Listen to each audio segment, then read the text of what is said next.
had this camera. But you can just stand up. That's the only thing I don't like. Yeah. Everything else is just. Yeah. You're right. Low light. You think you can just watch it instead of it all? I was writing very fast. They even. Yeah. Got the white magic. Probably casinos. Yeah. Basically, $59.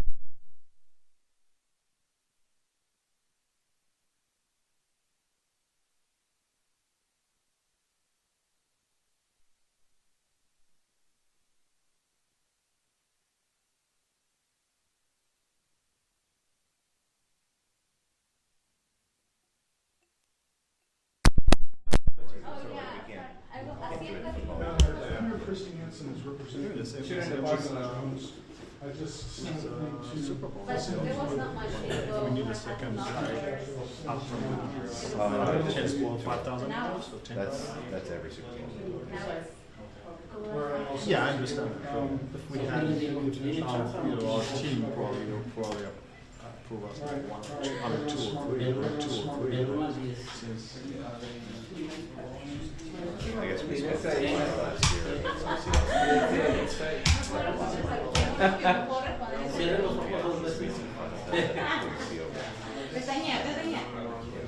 Es el nombre. No. Ajá. Ya quisiera. This is the way things happen in Las Vegas. She was the. We contributed to good jobs. Alright, just want to give you guys a heads up before you guys go in, okay? There is going to be a live feed going on. The sound is already on right now, so watch what you're saying. We're going to have our local media go in first. If you guys are having multiple cameras, there's only one camera that's going to go per station. Second, if I don't know you, I need to see your press credentials and who you're working for. All right? And there's also tape on the bottom. Do not pass with the cameras. Photo, it's a little bit different, okay? But for video, I want you guys to stay behind, and it goes all the way across. Any questions before we go in? What was your name again? Okay? And that's when Ken got thrown out. Okay. And then just wait. You know Ty. Vanessa and sorry, hold on. I talked to Mike. All right, you can stand by. You can stand by. You can stand by. People that first. Thank you. AP, he's with you. Yes. Okay, just want to make sure, Ken. Just want to make sure. Thank you. All right, Ken.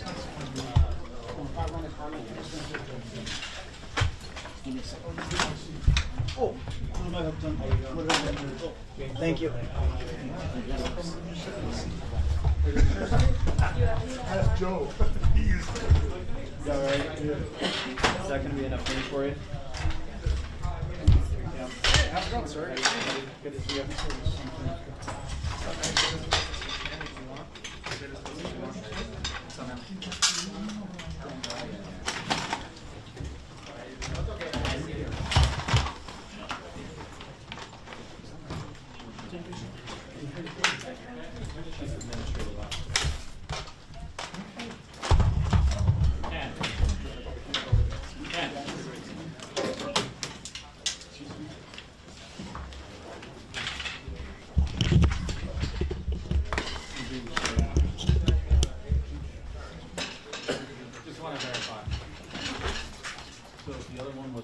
One's photo and one's video. That's That's your guy right there. No. All right, yeah, he's good. You guys already have one. Yeah, they already have one.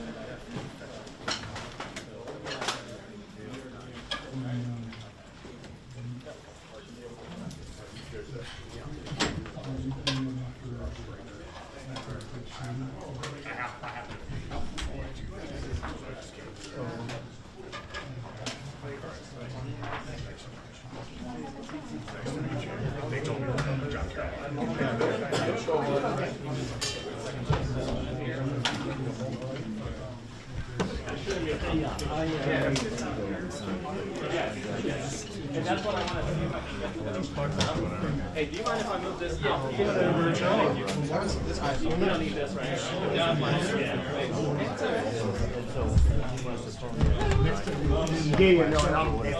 No. To be honest, they told me you were already here, but you're your file screen. You guys about ready for my check? You guys about ready for my check? No, not at all. My check 1, 2, 3, 4. Check 3, 4. My check 1, 2, 1, 2, 3, 4. I'm not getting any audio. Check. Go ahead and plug into a malt box if you can. Check 3, 4.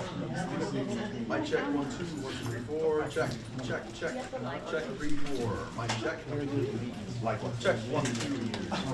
Good? Good? Give me thumbs up if you guys are getting audio. Perfect. Awesome. Thank you. Appreciate that. Are you good over there? Check. Beautiful. Check 3, 4. Mic check 1, 2, 1, 2, 3, 4. Check. Are you guys good with the white bounce? No, Not yet. Not yet. not yet. He's still set. Sorry, just like if we recognize you. Check 3, 4. Mic check 1, 2, 1, 2, 3, 4. Check. Check 3, 4. Mic check 1, 2, 1, 2, 3, 4. Check. Check 3, 4. Mic check. Everybody good now? Check 3, 4. Mic check 1, 2, 1, 2, 3, 4. Check 3, 4. Mic check 1, 2, 1, 2, 3, 4. Check. Hi, I'm doing the Tupac presser in Las Vegas. Everybody good? Yeah, they just wanted to call, have me call and check in. I had a quick question. They had us on, Check. mic box, so I need to kill my shot. Check 3, 4. Mic check. Which line? 3. Mic check 1, 2, 1, 2, 3, 4. Check. Guys all good? Okay, everything sounds all right. White good? Yep. And just to let you guys know, there will be no live shots in here after the press conference, okay? If you guys want to do any live shots, go ahead and do it in the lobby or up front. If you guys can do us a favor and go ahead and silence your phones.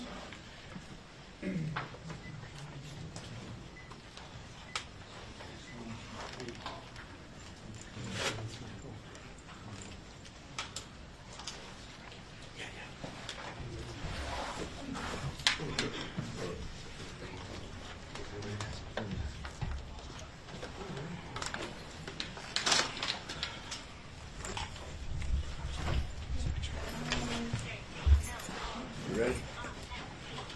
All right, good afternoon. My name is Kevin McMahill. I'm the sheriff of the Las Vegas Metropolitan Police Department. Thank you for joining us this afternoon. 27 years. 27 years. For 27 years, the family of Tupac Shakur has been waiting for justice.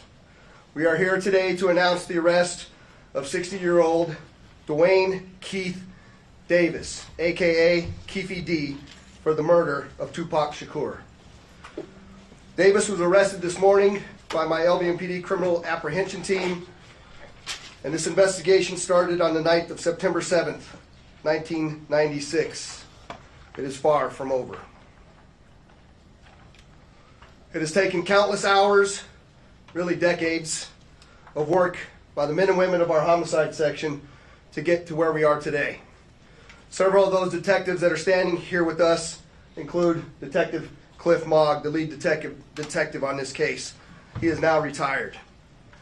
While I know there's been many people who did not believe that the murder of Tupac Shakur was important to this police department, I'm here to tell you that was simply not the case. It was not the case back then, and it is not the case today. Our goal at LVMPD has always been to hold those accountable and responsible for Tupac's violent murder accountable. Just like we do for every homicide victim in our city. Every single victim, every life that is lost is important and remains a priority to this police department. As we methodically built this case to move forward with an arrest, it was also important that at the same time we're building towards a successful prosecution. We work closely with our esteemed District Attorney Steve Wolfson in his office to ensure that is going to happen. Mr. Davis's own words, reinvigorated our case in 2018. I'm going to give you some of those details, and I'm going to introduce to you our homicide lieutenant, Jason Johansson, and he will provide you many of the details on how we got here today. Lieutenant. Thank you, Sheriff, and thank you everybody for being here today.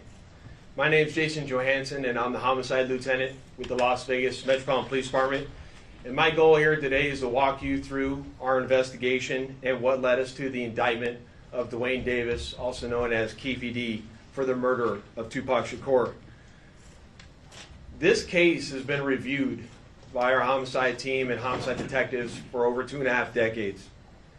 And ultimately, our persistence in this investigation has paid off. Let me walk you through a timeline of events that as we know them right now. Prior to September 7th of 1996, as we all know, Tupac Shakur was an artist who was signed with Death Row Records. And that Death Row Records and its CEO, Marion Suge Knight, were closely affiliated with the Mob Piru criminal street gangs, and that they had an ongoing feud with the Southside Compton Crips. Dwayne Davis was the leader and shot caller of the Southside Compton Crips. And both of these gangs operated out of the Southern California area of Compton. On the night of September 7th of 1996, Tupac Shakur, along with Suge Knight, and members of their entourage, which include members of Mob Piru, came to Vegas to attend the Mike Tyson fight at the MGM Grand Garden Arena. Members of the Southside Compton Crips, which included Dwayne Davis, along with his nephew Orlando Anderson, were also in attendance at the same event. As both were leaving the fight, members of Death Row Records spotted Orlando Anderson near an elevator bank inside the MGM, and at that time they began to kick and punch him near that elevator bank. I will now show you hotel security footage, as many of you have already seen, related to this incident. And on this incident, you will see Tupac Shakur, who's wearing a shiny satiny shirt, along with Marion Suge Knight, who's a large man in a brown suit, punching and kicking Orlando Anderson. Lower your phone.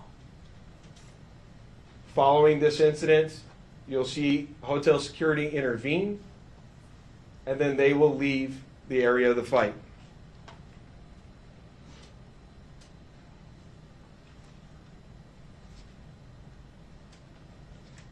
Little did anyone know that it is this incident right here that would ultimately lead to the retaliatory shooting and death of Tupac Shakur. Following this incident, Tupac and Suge Knight both left the MGM to make their way to a post-fight party, which was to occur at a local nightclub.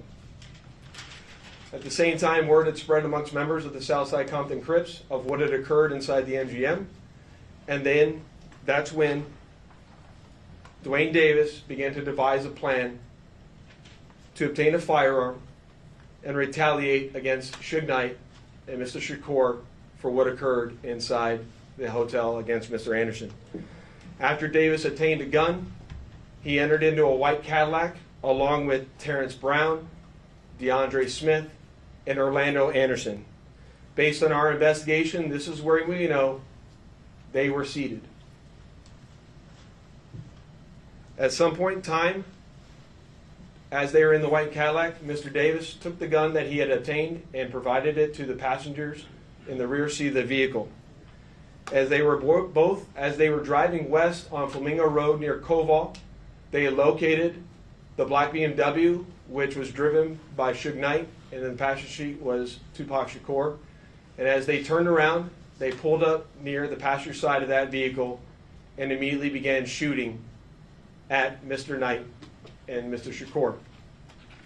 Following that shooting, the white Cadillac fled the area southbound on Koval, and after our officers arrived on scene, Tupac was later transported to the University Medical Center, where he was treated medically and died approximately 6 days later on September 13th.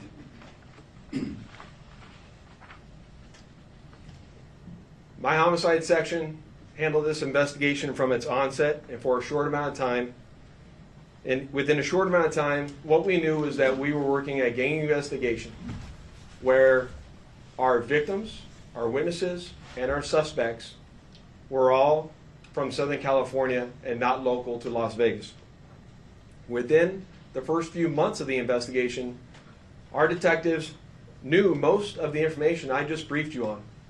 However, we never had the necessary evidence to bring this case forward and present it for criminal charges.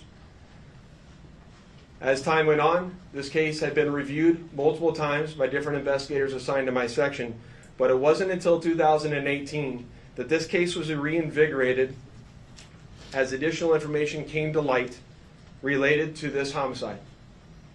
Specifically, Dwayne Davis's own admissions to his involvement in this homicide investigation that he provided to numerous different media outlets.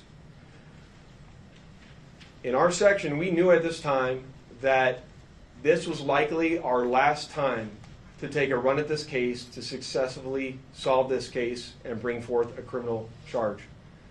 It was at that time that this case was assigned to Cliff Mogg, a detective within my homicide section. And over the last 5 years, my section worked closely, hand in hand with the Clark County District Attorney's Office and followed a systematic investigative plan over the last 5 years. We've conducted countless interviews and corroborated numerous facts that were not only consistent with the crime scene on the night of the incident, but also corroborated and were consistent with the sequence of events that night. This ultimately led to us procuring a search warrant which was executed at Mr. Davis's residence in Henderson, Nevada. And following the execution of that search warrant, in close coordination with the District Attorney's Office, this case was presented to the grand jury, which ultimately led to Davis being indicted on charges of murder. Before I hand it off to the District Attorney's Office, I would be remiss if I didn't thank Detective Mogg and all the other detectives that were not only assigned this case and reviewed this case, but all the other detectives from other agencies that assisted us in this investigation. They know who they are, and thank you very much for all the assistance you provided. It does not go unnoticed. And lastly, one of the most important things, in my opinion, is that we need to make this be a reminder that the charge of murder does not have a statute of limitations. This agency has been and is invested in solving our cold case homicides so that we can bring closure to those families and justice for those victims of homicide. And with that, I will turn it over to the Clark County District Attorney, Steve Wilson.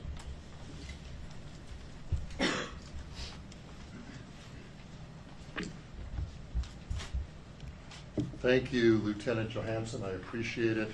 Good afternoon. I am the Las Vegas Clark County District Attorney, Steve Wolfson. It has often been said, justice delayed is justice denied.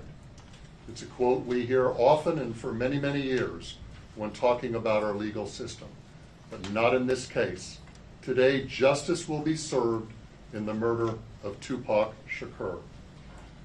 I'd like to acknowledge the relentless work of the many Las Vegas Metropolitan Police Department homicide detectives. We've mentioned Detective Cliff Mogg many times, and we can't mention his name enough. He is the detective, along with his colleagues, that brought this case here today to you. A Clark County grand jury has indicted Dwayne Keith Davis with 1 count of open murder with use of a deadly weapon with a gang enhancement. Davis will appear in court in the next few days or so for a hearing to determine his custody status and to set a jury trial date. This grand jury has been receiving evidence for months and has determined there is sufficient evidence to justify the filing of this criminal indictment. I've assigned 2 of my top prosecutors, Mark DiGiacomo and Banu Palal, to prosecute this case. I know a lot of people have been watching and waiting for this day. Tupac Shakur is a music legend, and for a long time, this community and worldwide have been wanting justice for Tupac. Today we are taking that first step. Tupac was actually quoted as saying, Death is not the greatest loss in life. The greatest loss is what dies inside while still alive. Never surrender. Well, we didn't surrender thanks to the great work of the Las Vegas Metropolitan Police Department under the leadership of Sheriff Kevin McMahill, Lieutenant Johansson, retired Detective Cliff Mogg. I am proud to announce the return of this document. This is the indictment we've been waiting almost 3 decades for. It spells out the facts and circumstances and what justifies a Clark County grand jury in returning an indictment. Justice will be served. Thank you.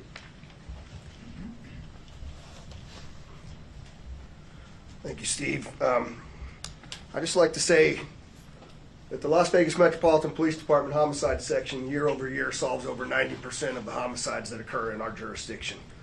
You won't find that anywhere else in the United States. For those family members that have lost somebody that we haven't solved that case, I want you to know, just like in this case, we're not going to give up. I also say to you that as we begin, we're going to take a couple of questions.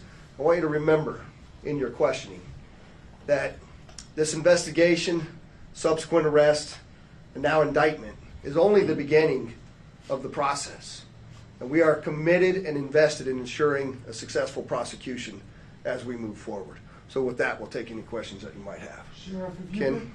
excuse me, Sheriff, thank you. Have you been in touch with the Shakur family, anyone within here today? And if so, can you characterize what they told you? The family has reached out to my office. I imagine also to Metro. We've been in communication with them. We understand that they are welcoming this news, they are pleased with this news, and they are certainly aware of the return of this indictment. Do you anticipate them being at court for arraignment of Mr. Davis? I don't think they'll be at the arraignment. I mean, that's a relatively short hearing, but I know that they'll be involved. I know that they'll want to be apprised of what goes on a frequent basis. Back. Can you talk about any of the statements that he made that piqued your curiosity again or got you back into this case? Jason, you want to answer that? We're not going to talk about any particular statements, but maybe he can address that globally.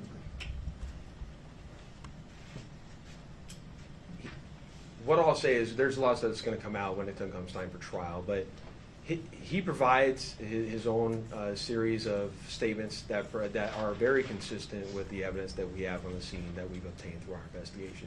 I'll leave it at that. Did you identify anything that came from the raid, I'm sorry, the service of the warrant in July that you didn't know before? Yeah, that's a good question. What I'll say about the search warrant that we did in July, that we obtained information or evidence during that execution of that search warrant that corroborated information obtained through our investigation, and I'll leave it at that until we go to trial. Go ahead. Hello, I'm Tiffany Lane with Channel 3. So I know that this was obviously a big move. Is there anyone else being looked at this point? I know a lot of people have passed away since this incident, but is anyone else being looked at as part of this investigation still? So as I stated earlier, in this case, the only living suspect related to this investigation is Dwayne Davis. All other 3 suspects are deceased. Vanessa. Thank you. Vanessa Murphy, Channel 8. Steve, can you talk about the murder charge if he is not the one believed to have pulled the trigger? Yes, well, under Nevada law, and this is the law in most states in this country, you can be charged with a crime whether you're directly involved or whether you're an aider and abetter. We have an aiding and abetting statute, which provides that if you help somebody commit a crime, you can be equally as guilty. The best example is 2 guys that agree to commit a bank robbery, and one of them goes into the bank with a gun and actually commits the robbery, and the other guy is the getaway driver. Never went in the bank, but he assisted the guy that went in the bank, so he's equally guilty. That is one of the theories in this case as well. Last question. Do investigators believe that Davis was the only person behind the plan to kill Tupac, or was he one of multiple people who came up with this plan? I think the best way to characterize that is Dwayne Davis was the shot caller for this group of individuals that committed this crime, and he orchestrated the plan that was carried out to commit this crime. And can you say how he obtained the gun or who he obtained it from? We know that he obtained it from a close associate. That a lot of the actual details of who specifically, all that come out at trial, but he obtained it from a close associate of his. Thank you for coming. Lieutenant, Appreciate it. Can you say anything to Davis that says, has said anything since he left? Mr. Wilson? Steve?